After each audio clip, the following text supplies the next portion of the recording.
নমস্কাৰ দ্বাদশ শ্ৰেণীৰ সমূহ পৰীক্ষাৰ্থীলৈ মই মৰম আৰু শুভেচ্ছা জনাই আজিৰ ভিডিঅ' আৰম্ভ কৰিছোঁ। আজি মই এখন প্ৰশ্ন কাকতৰ কিছুমান প্ৰশ্ন উত্তৰ তোমালোকলৈ আগবঢ়াবলৈ লৈছোঁ। প্ৰশ্ন কাকতখন মোক কেইগৰাকীমান ছাত্ৰ ছাত্ৰীয়ে মোলৈ পঠিয়াইছিল আৰু প্ৰশ্ন কাকতখন হৈছে ডিব্ৰুগড় জিলা বৰ্ডৰ যোৱা ছমহীয়া পৰীক্ষাৰ প্ৰশ্ন কাকত। প্ৰশ্ন কাকতখন বহুত জটিলকৈ দিছে। তোমালোকে এনেকুৱা প্ৰশ্ন কাকত পালে ভয় খাব নালাগে। তোমালোকৰ মানে চূড়ান্ত পৰীক্ষাত বা ফাইনেল পৰীক্ষাত ইমান টান প্ৰশ্ন মোৰ মতে নাহে। তাৰে সেই প্ৰশ্ন কাকতখনৰ আজি মই 1 নম্বৰ আৰু 2 নম্বৰ থকা প্ৰশ্ন উত্তৰখিনি তোমালোকলৈ আগবঢ়াবলৈ লৈছোঁ। প্ৰথম প্ৰশ্নটো আছে, এনক আৰ্ডেনৰ অসমীয়া অনুবাদকগৰাকীয়ে সভাপতিত্ব কৰা অসম সাহিত্য সভাৰ সপ্তবিংশ অধিৱেশনখন ক'ত অনুষ্ঠিত হৈছিল? বৰ আওপকীয়াকৈ দিছে। উত্তৰটো মই তোমালোকলৈ এনেকৈ লিখি দিছোঁ যাতে বেলেগ ধৰণে আহিলেও তোমালোকে কৰিব পাৰা। এনক আৰ্ডেনৰ অসমীয়া অনুবাদকগৰাকীৰ নাম উপেন্দ্ৰ চন্দ্ৰ লেখাৰু। তেখেতে সভাপতিত্ব কৰা অসম সাহিত্য সভাৰ অধিৱেশনখন 1970 চনত ধিঙত অনুষ্ঠিত হৈছিল। মই এনেকৈ দিছোঁ, তোমালোকে গোটেইখিনি কথা লিখিব নালাগে, তোমালোকে প্ৰশ্নমতেহে লিখিবা। তোমালোকক সুধিছে ক'ত অনুষ্ঠিত হৈছিল, গতিকে তোমালোকে উত্তৰটো প্ৰশ্নটোৰ পৰা আৰম্ভ কৰিবা। এডক আৰ্ডেনৰ অসমীয়া অনুবাদকগৰাকীয়ে সভাপতিত্ব কৰা অসম সাহিত্য সভাৰ সপ্তবিংশ অধিৱেশনখন ধিঙত অনুষ্ঠিত হৈছিল। মই এনেকৈ দিয়াৰ কাৰণটো হ'ল যে তোমালোকক যদি এনেকুৱা প্ৰশ্ন দিয়ে, এনক আৰ্ডেনৰ অসমীয়া অনুবাদকগৰাকীৰ নাম কি, তেতিয়া তোমালোকৰ মনলৈ আহিব উপেন্দ্ৰ চন্দ্ৰ লেখাৰু। আকৌ যদি দিয়ে উপেন্দ্ৰ চন্দ্ৰ লেখাৰুৱে সভাপতিত্ব কৰা অসম সাহিত্য সভাৰ অধিৱেশনখন কিমান চনত হৈছিল, তেতিয়া 1970 চনত। গতিকে এইটো উত্তৰ তোমালোকে এনেকৈ নিলিখি তোমালোকে ক'ত অনুষ্ঠিত হৈছিল, ধিঙত অনুষ্ঠিত হৈছিল, সেইভাগে লিখিলে তোমালোকে 1 নম্বৰ পাবা। আৰু এটা প্ৰশ্ন বৰ দীঘলকৈ আওপকীয়া দিছে, মহাত্মা গান্ধী, জৱাহৰলাল নেহেৰু, ডক্টৰ ৰাজেন্দ্ৰ প্ৰসাদৰ দৰে ব্যক্তিয়ে প্ৰশংসা কৰা প্ৰাচীন অসমৰ চিত্ৰকলা আৰু ব্যৱহাৰিক সাহিত্যৰ স্বাক্ষৰস্বৰূপ হাতী বিষয়ক পুথিখনত কোন কেইগৰাকী ব্যক্তিৰ চিত্ৰ অংকিত হৈছে? হাতী বিষয়ক পুথিখনেই হৈছে ষষ্ঠী বিদ্যানক পুথি। মই আৰম্ভণিকণ লিখা নাই ইয়াত, তোমালোকে এনেকৈ লিখিবা, মহাত্মা গান্ধী, জৱাহৰলাল নেহেৰু আৰু ডক্টৰ ৰাজেন্দ্ৰ প্ৰসাদৰ দৰে ব্যক্তিয়ে প্ৰশংসা কৰা প্ৰাচীন অসমৰ চিত্ৰকলা আৰু ব্যৱহাৰিক সাহিত্যৰ স্বাক্ষৰস্বৰূপ হাতী বিষয়ক পুথিখনত এই কেইগৰাকী ব্যক্তিৰ চিত্ৰ অংকিত হৈছে? প্ৰথমতে ক, গ্ৰন্থকাৰ কোন? সুকুমাৰ বৰকাত। খ, দুজনা চিত্ৰকৰ দুজন, দিলবৰ আৰু দুচাই। গ, স্বৰ্গদেউ শিৱসিংহ আৰু ঘ, বৰকুঁৱৰী অম্বিকা দেৱীৰ চিত্ৰ অংকিত হৈছে। গতিকে তোমালোকে গোটেইখিনি পাতনি নেমেলিলেও হ'ব। এইটো 2 নম্বৰ আছিলে, তেনেকৈ লিখিবা। তাৰ পিছৰ প্ৰশ্নটোলৈ মই আহিছোঁ।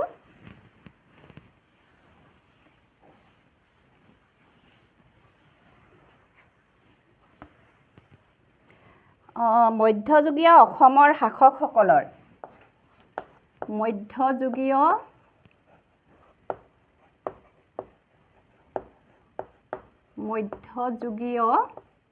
অসমৰ শাসকসকলৰ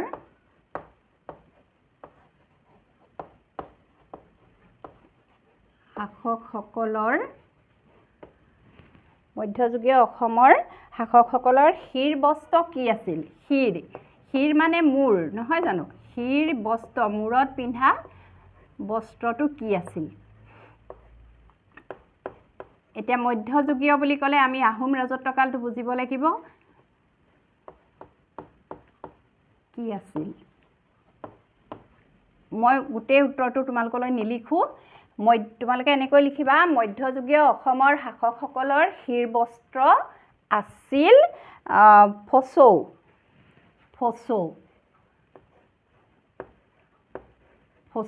এইটো লাগি গৈছে। ফচৌ ফচৌ বুলি মূৰত পাগুৰিৰ নিচিনা মৰা এবিধ বস্ত্ৰ আছিলে ফচৌ। তাৰপিছত কৰ্ম কৰাৰ কৌশলক কৃষ্ণৰ মুখ নিঃসৃত বাণী বুলি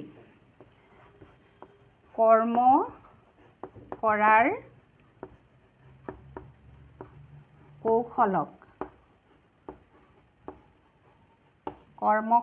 কৌশলক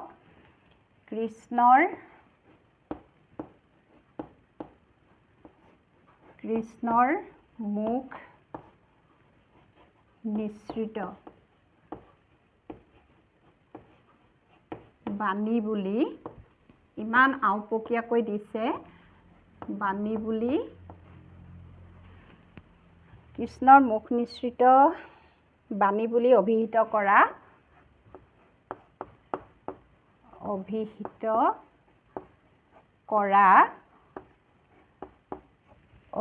কৰা গ্ৰন্থখনত কি বুলি কোৱা হৈছে? অভিহিত কৰা গ্ৰন্থখনত কি বুলি কোৱা হৈছে?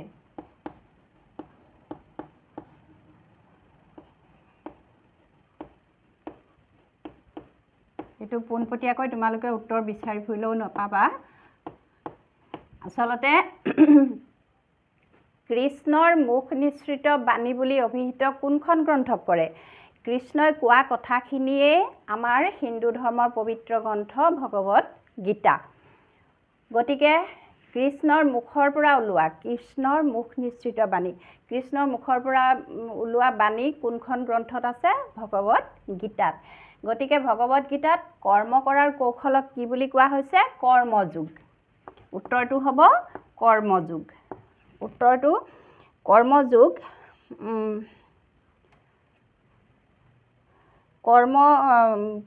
যোগ বা কৰ্মযোগ, যোগ বা কৰ্মযোগ বুলি কোৱা হৈছে।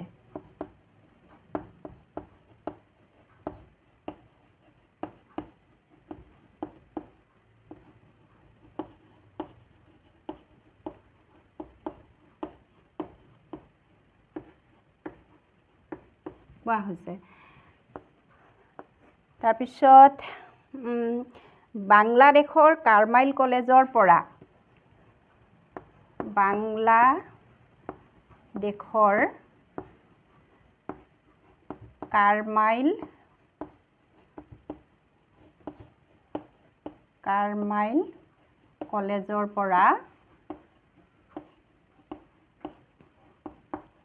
কাৰ্মাইল কলেজৰ পৰা প্ৰশ্নটোৱে বহুত দীঘল। গণিত বিষয়ত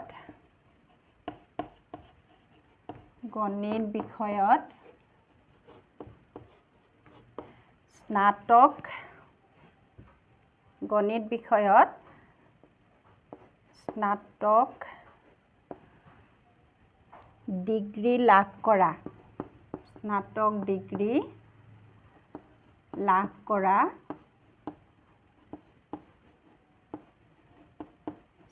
ডিগ্ৰী লাভ কৰা মধুপুৰ আৰু তৰংগিনী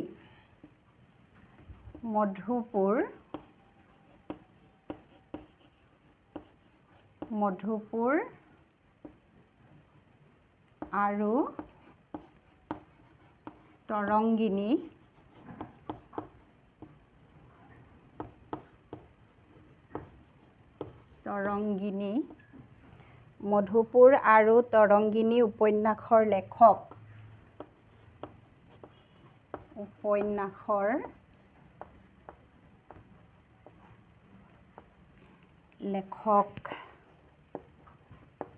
ইমান আওপকীয়া প্ৰশ্ন তোমালোকৰ ফাইনেল পৰীক্ষাত নাহে। লেখকজনে সাহিত্য ৰচনাৰ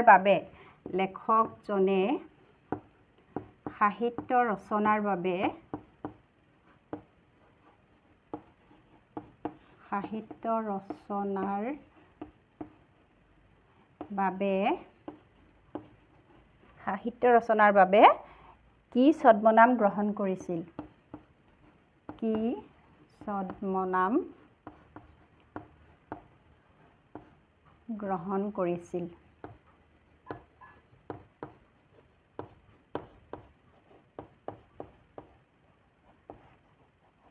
প্ৰশ্নটোৱে বহুত দীঘল বাংলাদেশৰ কাৰমাইল কলেজৰ পৰা গণিত বিষয়ত স্নাতক ডিগ্ৰী লাভ কৰা মধুপুৰ আৰু তৰংগিনী উপন্যাসৰ লেখকজনে সাহিত্য ৰচনাৰ বাবে কি ছদ্মনাম গ্ৰহণ কৰিছিল ছদ্মনাম তেখেতে গ্ৰহণ কৰিছিল কি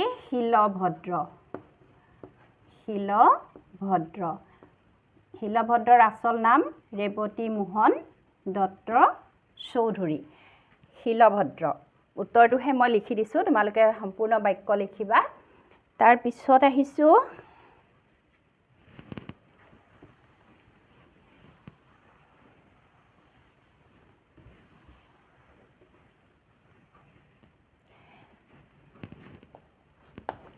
ইণ্ডিয়ান চিভিল সাৰ্ভিসৰ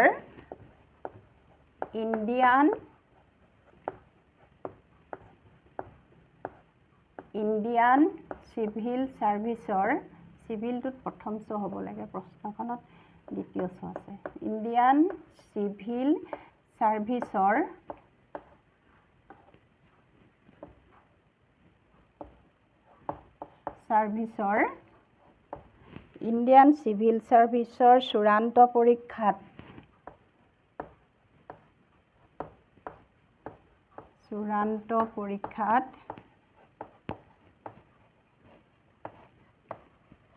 চূড়ান্ত পৰীক্ষাত প্ৰথমগৰাকী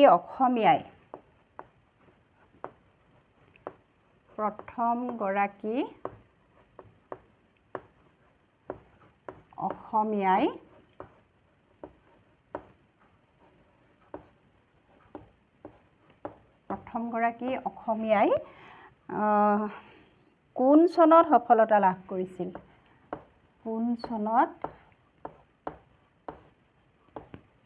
সফলতা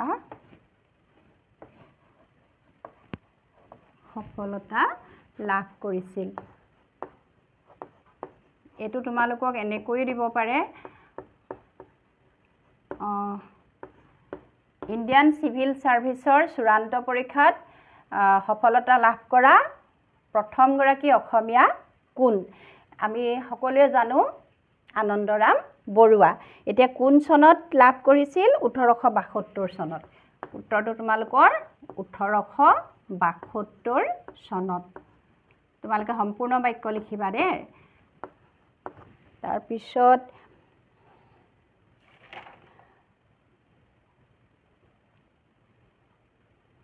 ৰেৱতী মোহন দত্ত চৌধুৰীৰ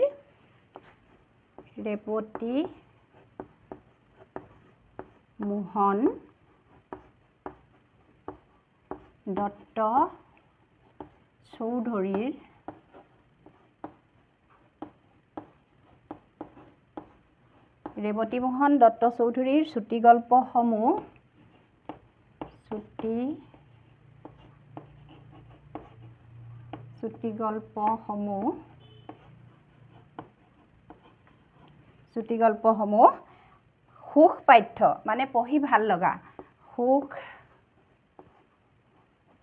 পাঠ্য হৈ উঠাৰ দুটা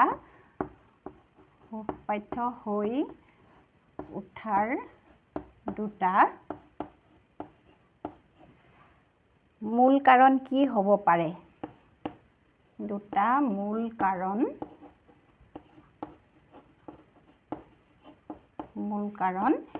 হ'ব পাৰে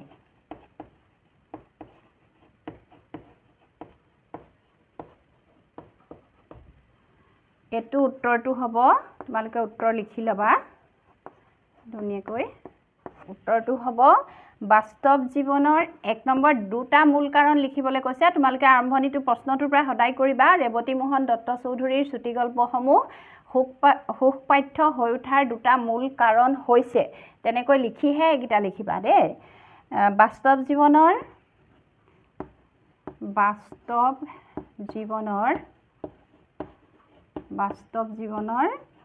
সৰু সৰু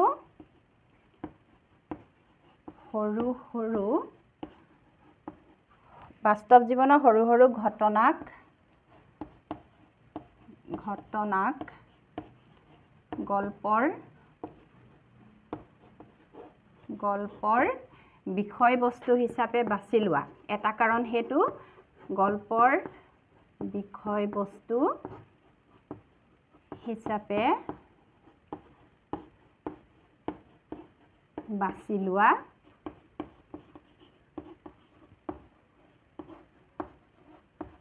বাছি লোৱা আৰু আনটো কাৰণ হৈছে সৰল ভাষা আৰু মেদহীন বৰ্ণনা সৰল ভাষা আৰু মেদহীন বৰ্ণনা এই দুটা মূল কাৰণ ৰেৱতীমোহন দত্ত চৌধুৰীৰ চুটিগল্পসমূহ পঢ়ি ভাল লগা বা সুখ পাঠ্য হৈ উঠাৰ কাৰণ আজি ছাত্ৰ ছাত্ৰীসকল তোমালোকলৈ মই আজি এইকেইটা প্ৰশ্ন উত্তৰেই আগবঢ়ালোঁ আৰু মই কণ্টিনিউৱাছলি তোমালোকক দি যাম এনেকৈ প্ৰশ্ন পালে তোমালোকলৈ আগবঢ়াবলৈ মই চেষ্টা কৰি যাম আৰু চাই থাকিবা আছামিজ পাঠশালা আজি ইমানতে সামৰিছোঁ ধন্যবাদ